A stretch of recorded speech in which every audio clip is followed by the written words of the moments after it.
Assalamualaikum warahmatullahi wabarakatuh.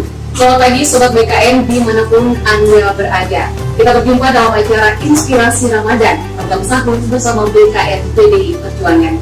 Pada program sahur kali ini, sambil Sobat sekalian menikmati santap sahur bersama keluarga, kita akan berbincang dan menimba ilmu mengenai sejarah perkembangan Islam di Nusantara dan juga mengangkat pemikiran tokoh-tokoh yang berperan strategis dalam proses dakwah dan syiar Islam yang mengedepankan nilai rahmatan lil alamin, cita kasih, serta mengedepankan nilai kebangsaan.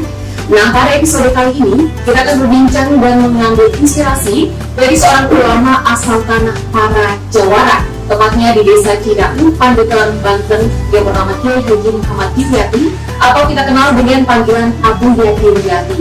Beliau merupakan seorang ulama ahli Quran dan tasawuf yang modern yang memiliki peran dalam pembentukan kultur keislaman dan juga kebangsaan yang kuat, khususnya di tanah Banten.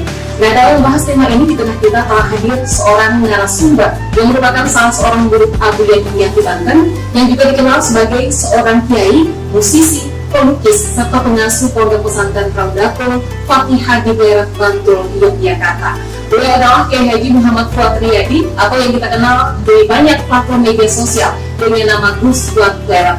Langsung saja kita sapa. Selamat pagi Gus. Selamat pagi. Ya, terima kasih sudah bergabung. Terima kasih sudah bergabung di acara kita pagi ini. Ramadan BKN PDI Perjuangan. Gimana nih puasa hari ini? Lancar nggak? Alhamdulillah lancar. Lancar. Kalau puasa di tahun ini dibandingkan dengan tahun lalu, sama nggak ya? Sama ada laparnya dan ada hasilnya. Oh, ya, Sobat BKN sekalian, sebelum memasuki obrolan kita terkait keteladanan Abu Yati Dimyati Cidahu, mari kita saksikan terlebih dahulu cuplikan video profil berikut ini. Abu Yati Dimyati Banten. Abu Yati Dimyati adalah sosok ulama karismatik asal tanah Banten. Beliau dikenal sebagai ulama yang memiliki kedalaman ilmu, khususnya dalam bidang Al-Quran dan fikih.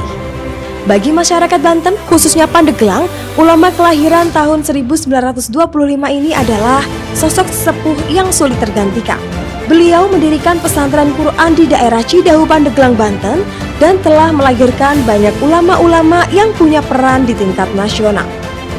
Abu Yati Dimyati meninggal pada tanggal 3 Oktober tahun 2003 Masehi dan dimakamkan di dekat pesantrennya di Cidahu, Pandeglang. Di antara guru-guru Abu Yati Dimyati adalah Abuya Abdul Halim, Abuya Mukri Abdul Hamid, Mama Ahmad Bakri, Mbah Dalhar Watu Congol, Mbah Nawawi Jejeran Jogja, Mbah Khozin Pendo Pare, Mbah Baidowi Lasem, Mbah Rukyat Kaliwungu, dan masih banyak lagi.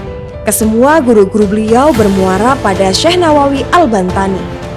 Abu Yati Dimyati Banten dikenal sebagai ulama Banten yang memiliki peran nasional dan telah melahirkan banyak kiai dan ulama di Indonesia. Beliau merupakan salah satu ulama yang dikenal sebagai pengemban kitab-kitab keislaman terbanyak dari Cidahu, Banten. Pada saat masa penjajahan, Abu Yati Dimyati terlibat aktif dalam perlawanan terhadap penjajahan. Bahkan dikisahkan saat proklamasi kemerdekaan Indonesia pada tanggal 17 Agustus tahun 1945, Abu Yati Dimyati telah mengumpulkan orang dan santrinya untuk melawan Belanda. Sobat BKN sekalian dimanapun Anda berada, kembali lagi bersama kami dalam episode Inspirasi Keteladanan Abu Yati Dimyati Cidahu bersama Gus Fuad Riyadi. Langsung saja, Gus, kita bahas soal Abu Yati Dimyati ini merupakan sesuatu yang sangat menarik ya, karena kita tahu bahwa bagi masyarakat Banten, beliau ini merupakan ulama di abad modern yang berhasil menanamkan nilai Islam di daerahnya. Nah, sikap apa yang paling istimewa dari seorang Abu Yati Dimyati menurut Gus? Beliau itu ada menulis buku dalam bahasa pesantren itu kan namanya kitab, judulnya itu Risalah Islamatul Hidayat wal Bidah.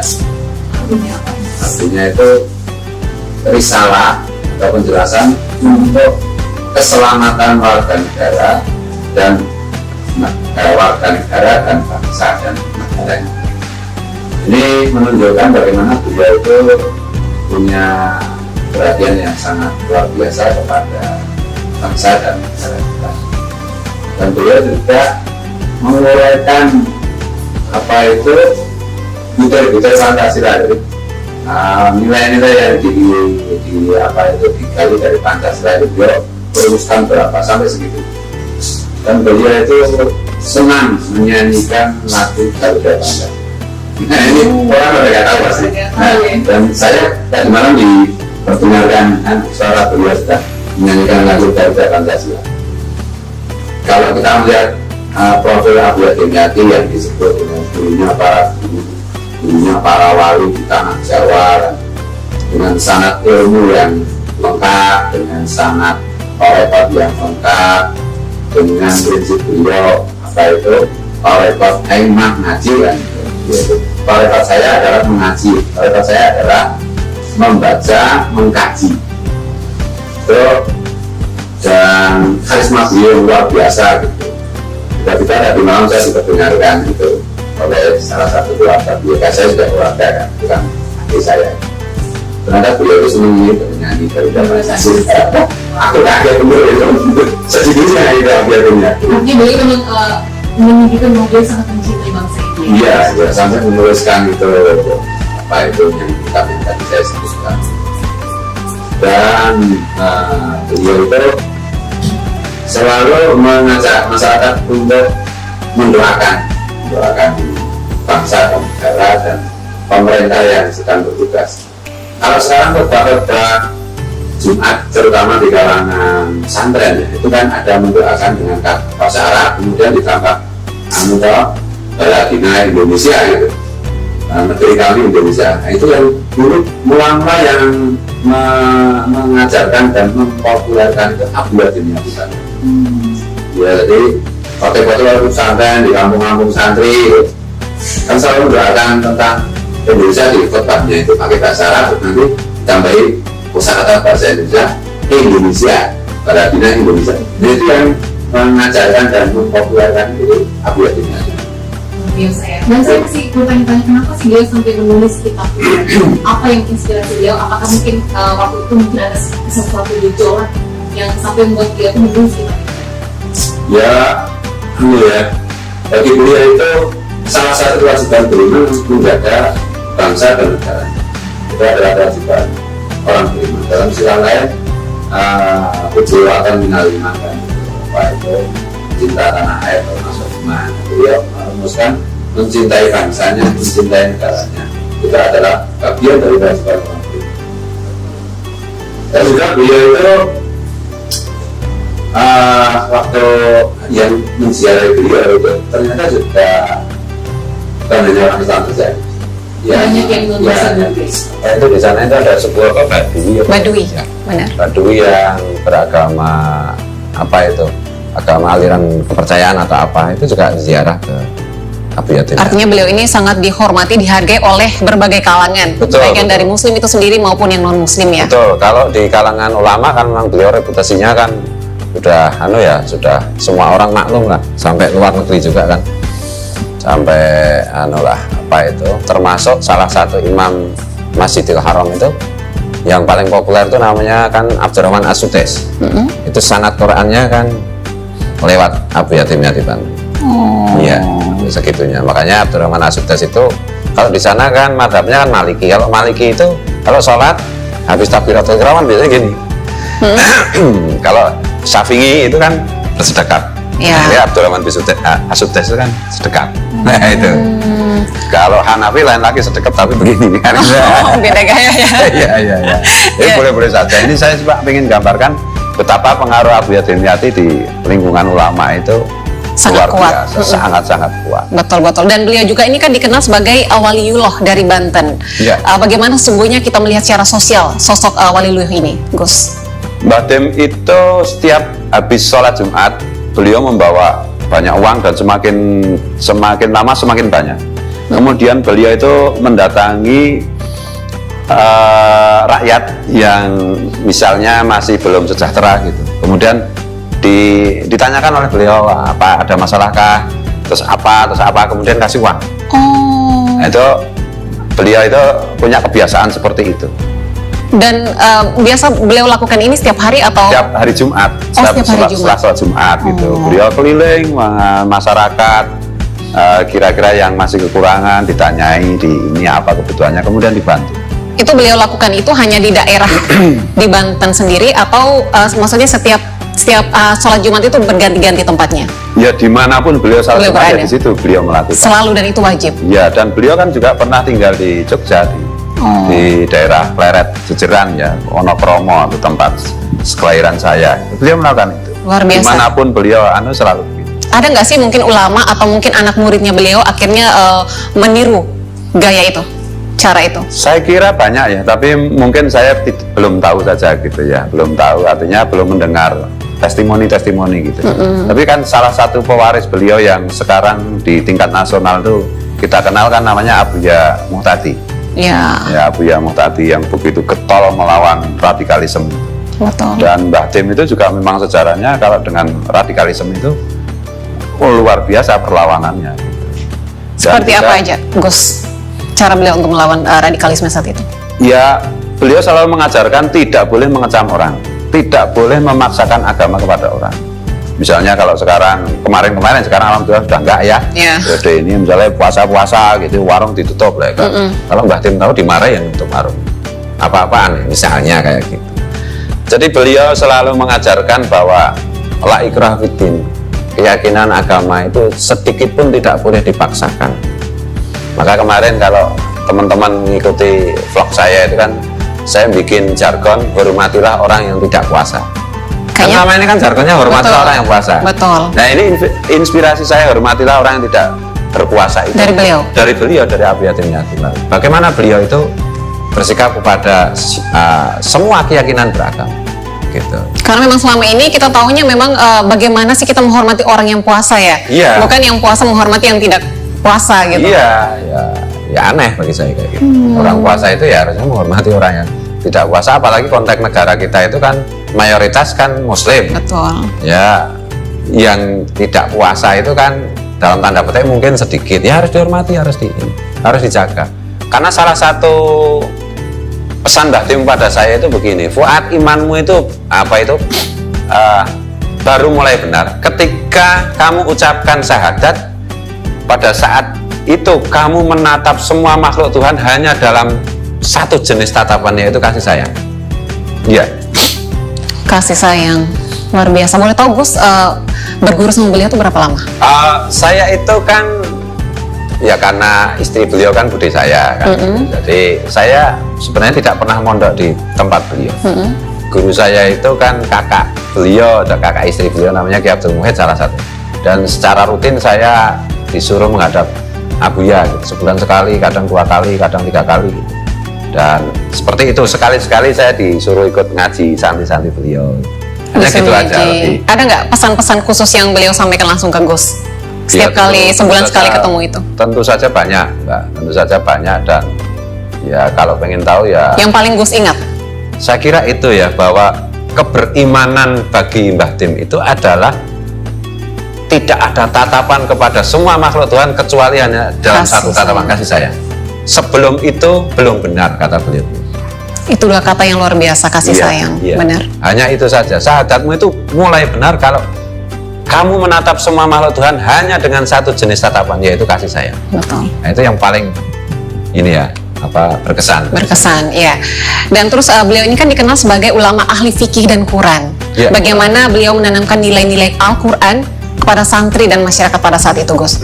Ya tentu saja beliau kan memberikan contoh gitu. Jadi beliau kan tidak sekedar berbicara, kemudian beliau itu mengajarkan tafsir Quran yang benar-benar standar gitu ya, Mbak. Tadi malam itu saya juga ngobrol juga dengan salah satu kakak saya yang itu di Mbah Dim itu kan juga meneliti banyak kitab dan sekarang diteruskan oleh putra beliau. Jadi kitab-kitab kuning hari ini itu banyak yang dipalsu oleh kelompok radikal itu. Iya, saya bilang edisi yang sebenarnya itu diubah-ubah kalimat. Dan itu sudah masuk ke Indonesia pastinya ya? Iya. Untuk membedakan. Nah itu kan harus Yang- ahli, Mbak, harus ahli. harus Jadi, ahli ya? Beliau sekarang itu tugas itu kan dilanjutkan oleh Abuya Muhtadi. Misalnya Al-Umnya Imam Syafi'i ya, yang sekarang ini dan yang terbitan tahun 60-an itu berbeda. Ada kalimat-kalimat yang diplesetkan. untuk kepentingan radikalisme. Mengerikan itu, Mbak. Jadi saya kira mungkin negara atau apa ya, lembaga-lembaga keagamaan harus ini ya, harus cepat bergerak, karena mereka itu kan seperti pencuri ya. Pencuri kan selalu mendahului polisi, kan gitu. Betul. Kitab-kitab yang muktabar di kalangan pesantren edisi hari ini udah banyak sekali yang dipalsukan. Kitabnya Syekh Abdul Qadir Jailani, kitabnya Imam Syafi'i, kitabnya Imam Malik dan seterusnya banyak yang dipalsukan. Tafsir banyak yang dipalsukan. 1-2 kalimat yang mendukung radikalisme. Gitu. Itu bagi saya ya mengerikan gitu ya. Apakah Kita harus hadapi bersama. Betul. Nah, apakah di pesantren khususnya yang punya Gus itu, apakah ada sosialisasi khusus mengenai ini kitab yang asli, ini kitab yang palsu? Ya tentu saja di semua pesantren ada ya, Mbak. Tapi kan tetap aja ini kan zaman zaman post-truth ya. Kalau publik itu terlanjur disuguhi sesuatu yang keliru, itu untuk meluruskan kan susah sekali gitu. Jadi memang sejak awal harus harus diantisipasi gitu. Betul. Karena Mbak Tim itu dimensinya kan terkenalnya kan ulama fikih, ulama Quran, sesuatu yang ilmiah kan gitu ya. Maka kita bicara ini ranah ini. Betapa ada pemalsuan data-data ilmiah yang disebut dengan kitab kuning itu. Iya. Dan ini kan kita bukan sekedar atau kita berhadapan dengan orang per orang, enggak kan, ini kan desain internasional kan gitu. Betul. Ada kepentingan-kepentingan yang dalam tanda petik itu ya mau melibas Indonesia dan kita harus melawan. Dan ini memang tugas bersama. Iya, dan Mbah Dim itu menunjukkan komitmen seperti ini luar biasa. Sekarang putra-putra beliau, kalau yang publik kenal ya Abuya Mojadi dan Abuya Murtado itu juga sangat gigih. Gencar. Iya. Dan ya saya kira kita membutuhkan banyak relawan untuk mengerjakan soal besar ini menyangkut eksistensi bangsa dan negara. Betul. Melalui pintu agama, melalui pintu literatur kitab kuning. Kira-kira itu. Betul, kembali pada nilai-nilai Al-Quran yang beliau tanamkan, artinya bahwa beliau ini bukan cuma dakwah saja, tetapi dalam tindakan beliau memang sangat menunjukkan nilai-nilai Al-Quran itu sendiri ya. Ya, Al-Quran itu kan intinya kan kasih sayang, kemudian segala sesuatu itu dimusyawarahkan, kemudian keteraturan, kemudian keberpihakan kepada wong cilik. Dan semuanya itu dilandasi oleh semangat cinta kasih.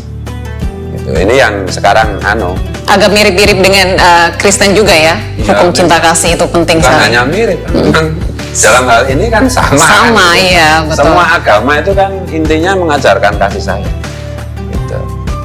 Kalau agama itu sudah nggak ada kasih sayang, itu sudah palsu, sudah agama yang palsu kan. Ya, ada yang mengajarkan kita kasih sayang, tapi kasih sayang kita hanya untuk golongan kita aja, ada yang seperti itu, padahal harusnya untuk semua golongan ya, Gus ya. Bukan hanya semua golongan, semua makhluk Tuhan. Semua makhluk Tuhan. Semua makhluk Tuhan, bukan hanya manusia, bukan hanya yang seagama, yang beda agama. Semua makhluk Tuhan. Bahkan Islam itu mengatur bagaimana kita bersikap kepada pohon. Ada hadis, jangan kau pernah petik ranting kecuali sudah kau pertimbangkan benar manfaat atau kerugian. Termasuk juga menjaga lingkungan, jangan pernah kau pindah kerikil kecuali sudah kau pertimbangkan benar untuk kepentingan semesta. Sampai segitunya Mbak Islam. Dalam Al-Quran itu memang detail ya. Iya, dan ini yang perlu yang perlu mungkin hari-hari ini perlu ditegaskan bahwa kewajiban yang saya pahami dari Abuya Dimyati itu, kewajiban orang Islam itu salah satunya adalah melindungi semua keyakinan agama apapun. Itu adalah kewajiban orang Islam. Bukan mengkafir-kafirkan ya. Bukan, ya, kalau sekarang Natal aja dilempari batu ya gimana. Padahal dulu zaman Rasulullah itu ada utusan dari Ethiopia itu, negara Ethiopia itu pada hari Ahad ya, hari Minggu itu mereka minta izin Rasulullah untuk membuat kebaktian, malah menyelenggarakan kebaktian di Masjid Rasulullah, dan Rasulullah mengizinkan. Iya. Nah yang begini-begini itu kan sengaja disembunyikan untuk agenda-agenda merusak bangsa kita. Berarti itu melenceng dari ajaran Nabi Muhammad sendiri. Iya. Jadi kalau Mbah Dim itu bilangnya begini, kamu Fuad orang Islam, kamu orang Islam, oke. Kalau kamu orang Islam, orang Nasrani harus merasa aman berteman denganmu. Orang Hindu harus merasa aman denganmu. Gitu. Orang apapun harus merasa kamu itu adalah teman yang bisa dipercaya, kamu itu adalah teman yang baik, kamu itu adalah teman yang melindungi. Gitu. Kalau orang lain itu merasa, oh kamu itu berbahaya, mengancam, berarti kamu belum Islam. Luar biasa. Ini konsep ini kalau dianut oleh seluruh masyarakat Indonesia, kayaknya kita akan damai-damai aja ya. Iya, ya, masalahnya Gus ya. itu kan ya yang beredar di medsos itu kan kadang-kadang kan ulama ceng-cengpo, jadi bukan ulama beneran kan gitu. Ceng-cengpo. Luar biasa. Mungkin Gus nggak tahu juga artinya. minum teh dulu aja Gus. Udah juga ya, Udah. sambil menunggu. Betul, sahur. Menunggu apa itu sahur? Apa kok sahur? Buka. Imsak. Imsa ya. Iya. Kembali lagi soal Abuya Dimyati tadi Gus ya. Bagaimana sih menurut Gus sosok Abuya Dimyati ini melihat negara kesatuan Republik Indonesia yang mana NKRI ini seringkali dianggap tidak sesuai dengan Islam? Abuya Dim itu selalu seumur hidup beliau memperjuangkan NKRI, memperjuangkan Pancasila. Nah, kalau kita hari ini menyebutnya empat pilar kebangsaan. Betul. Itu beliau konsisten sejak dulu. Dan memang beliau ada persinggungan juga kebetulan dengan Orde Baru kan pernah dipenjara juga karena beliau mungkin ada beda pendapat. Tapi kalau soal komitmen NKRI, Pancasila, Undang-Undang Dasar itu beliau 100%. Tidak diragukan lagi ya Gus ya. Karena beliau meyakini itu adalah kewajiban orang beriman. Kewajiban orang beriman itu menjaga negara. Dan kita sudah sepakat pendiri bangsa ini untuk negara kita itu bentuknya seperti ini dan seterusnya kan. Nah, orang Islam itu harus menepati kesepakatan perjanjian. Karena orang yang tidak menepati perjanjian di dalam kitab suci, entah Quran, entah Injil, entah Taurat, itu kan Tuhan menyebutnya kafir mereka. Orang yang tidak mau menaati kesepakatan yang sudah dibuat bersama. Jadi ya beliau itu selalu menanam, itu saya bilang tadi itu, beliau itu senang menyanyi Garuda Pancasila, aku lah mendukung. Sampai segitunya. Bayangkan itu. Dan artinya bahwa kalau andaikan beliau masih hidup hingga saat ini, melihat ada kelompok-kelompok radikal mulai bermunculan, berarti beliau Pasti paling berat. depan. Pasti sangat keras. Kita melihat putra beliau itu yang paling sepuh itu Abuya Muhtadi. Bagaimana beliau itu melawan radikalisme dengan sangat keras, sangat tegas, tidak kompromi.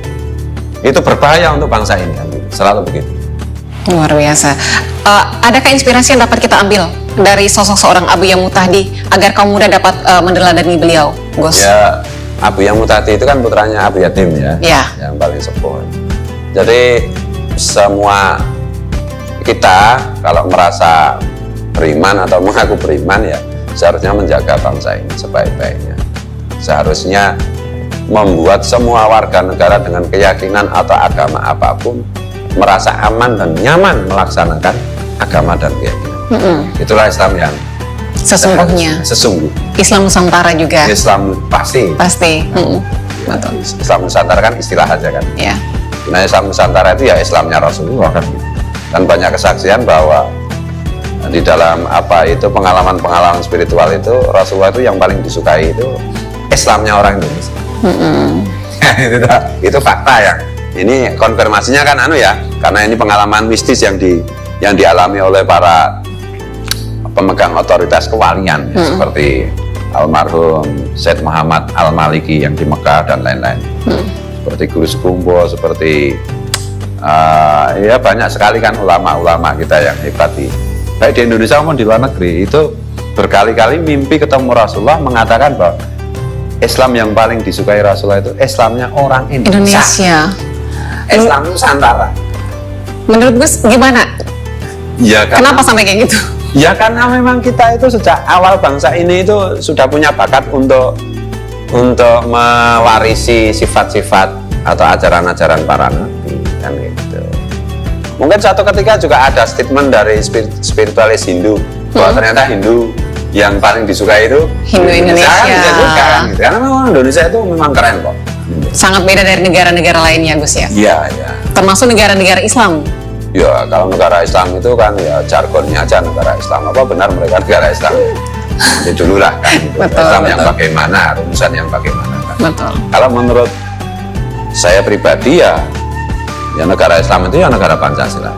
Ya, kemarin ada dari mana itu, dari Pakistan apa, duta besar dari Pakistan apa dari mana itu mengatakan bahwa wallahi demi Allah, Islam yang sesungguhnya itu ada Islam yang di Indonesia. Nah, gitu. Jadi itu kan nggak main-main kan gitu. Seorang duta besar dari negara Islam membuat testimoni seperti itu kan nggak main-main. Jejak digitalnya kan ada. Artinya kita harus menjaga itu, Gus. Iya. Heeh. Ya Islam yang paling dekat dengan Islam yang asli itu ya Islam Indonesia ini. Betul. Dan semoga kita semua bisa menjaga itu. Amin, Apalagi amin. sudah ada testimoni dari negara-negara lain itu, Gus, ya. Amin, amin. Dan terakhir dari saya, Gus, pesan Gus untuk generasi muda yang mungkin sekarang lagi menjalankan puasa. Ya berpuasalah dengan bergembira. Dan itu hormatilah orang yang tidak puasa atau belum berpuasa. Belum berpuasa. Baik. Terima kasih banyak, Gus, Iya. atas kesempatan hadir di Iya, sama-sama. Inspirasi Ramadan BKN Perjuangan. Gus, semoga sehat selalu dan Amin, semoga amin, amin. puasanya berjalan lancar Amin. Begitu tanpa juga, halangan Mbak. satupun. Terima Dan kasih. juga pemirsa semuanya. Betul, terima kasih banyak, Gus. Dan baik Sobat BKN sekalian, begitu hangat perbincangan kita pada pagi hari ini. Sampai tak terasa bahwa kita telah sampai pada penghujung acara. Meski demikian, pada pagi hari ini sedikit banyak kita telah mengambil inspirasi dan keteladanan dari seorang Abuya Dimyati Pandeglang. Masyarakat Banten khususnya tentu sangat berbangga memiliki ulama yang telah menjadi jangkar kearifan dan keteladanan di tanah Banten. Semoga kita bisa meneladani jejak dan semangat beliau Dan juga orang dalam Indonesia, bukan hanya orang Banten. Karena reputasi Abuya Dimyati itu dunia, bukan hanya Indonesia. Betul. Iya. Dan semoga orang Banten dan juga Indonesia khususnya dapat meneladani jejak dan semangat beliau dalam memberikan kontribusi untuk agama dan bangsa. Mari kita terus jaga toleransi, harmoni, dan tentunya mengambil pelajaran dari para ulama pendahulu kita serta meneladani mereka hidup dalam harmoni sesuai dengan konteks jiwa Pancasila yang hidup di lautan masyarakat yang religius. Sebagaimana pesan Bung Karno tentang relasi nilai keagamaan dan kebangsaan, bahwa konteks Indonesia adalah Pancasila yang hidup di tengah lautan masyarakat yang religius. Kita akan berjumpa kembali esok hari pada jam yang sama di akun YouTube BKN PD Perjuangan. Jangan lupa untuk like, subscribe, dan komen. Wassalamualaikum warahmatullahi wabarakatuh. Waalaikumsalam. Merdeka. Merdeka. Terima kasih, Gus. Ya.